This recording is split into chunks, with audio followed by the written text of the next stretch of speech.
جب اسماعیل علیہ السلام سے کہا نا ابراہیم علیہ السلام نے کہ بیٹا تیرے ذبح ہونے کا حکم ہو چکا ہے، کیا کہتے ہو؟ تو انہوں نے کہا جلدی کرو،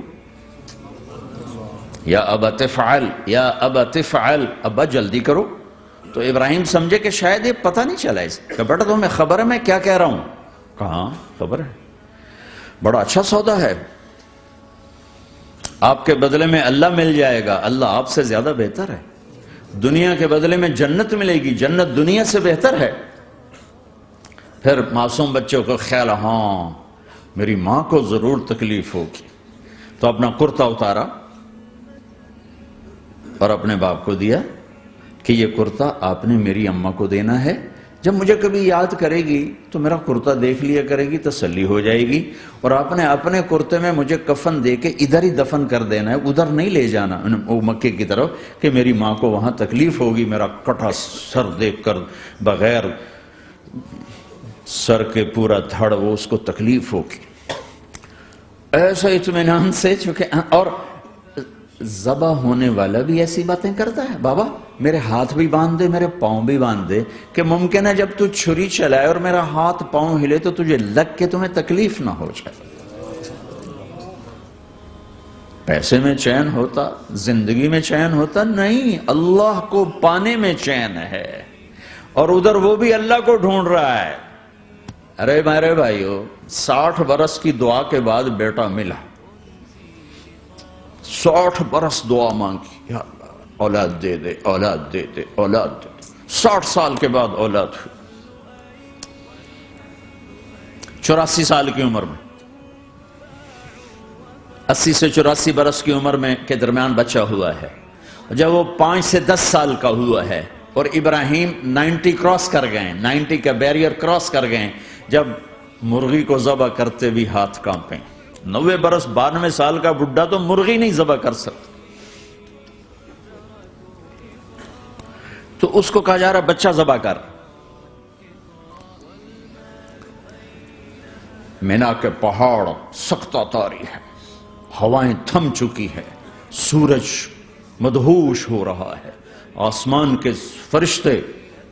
ٹکٹکی باندھ رہے ہیں اور ان کے سانس اٹک رہے ہیں کہ یہ کیا ہو رہا ہے، کیا یہ بوڑھا کر جائے گا، کیا یہ اپنے بچے پر چھری چلا جائے گا؟ باندھ رہے ہیں ہاتھ اور پاؤں، اور پھر بچے نے کہا تھا مجھے الٹا لٹانا، سیدھا نہ لٹانا، کہیں تیری نظر پڑے میرے چہرے پر اور پھر تو رک جائے، نہیں نہیں نہیں، سیدھا الٹا۔ تلہ للجبین، اسماعیل کی وصیت کو قرآن نے بیان کیا، ماتھا ہے ان کے گھٹنے کو ان کی کمر پہ رکھا اور ایسے سر کے بال پکڑے، ایک ہاتھ میں چھری ایک ہاتھ میں سر کے بال، اور یوں آسمان کو دیکھا، اور یوں تھوڑا سا اوپر اٹھایا نا تاکہ نیچے سے چھری چلائے۔ وہ چھری چلا کے مطمئن ہے، وہ چھری چلوا کے مطمئن ہے، پتہ چلا کہ میری سوچ غلط ہے، کسی اور طرف سکون ہے، جہاں میں ڈھونڈ رہا ہوں وہاں نہیں ہے، اپنی مرضی پوری کرنے میں نہیں ہے، اللہ کی مرضی پوری کرنے میں ہے۔ یوں پکڑا، گھٹنا رکھا، یوں دیکھا، آسمان کو دیکھنا تھا کہ فرشتوں کی چیخیں نکل گئی، کہا اے اللہ، ہائے ہائے ہائے، کاش وہ مینا کے پہاڑ ہوتے جہاں یہ قصہ ہوا، اب تو حاجیوں کی وجہ سے انہیں توڑنا پڑا۔ اے اللہ، کیا تو مجھ سے ناراض ہو گیا ہے؟ تو یہ سمجھتا ہے کہ اسماعیل کی محبت میرے دل تجھ سے زیادہ ہو گئی؟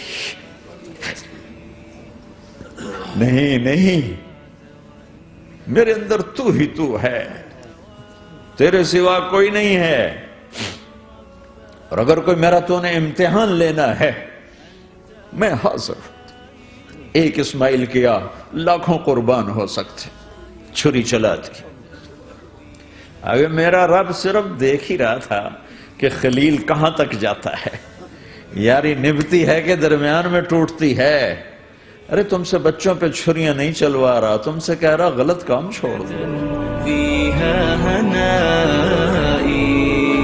والرب ادعو أنت رجائي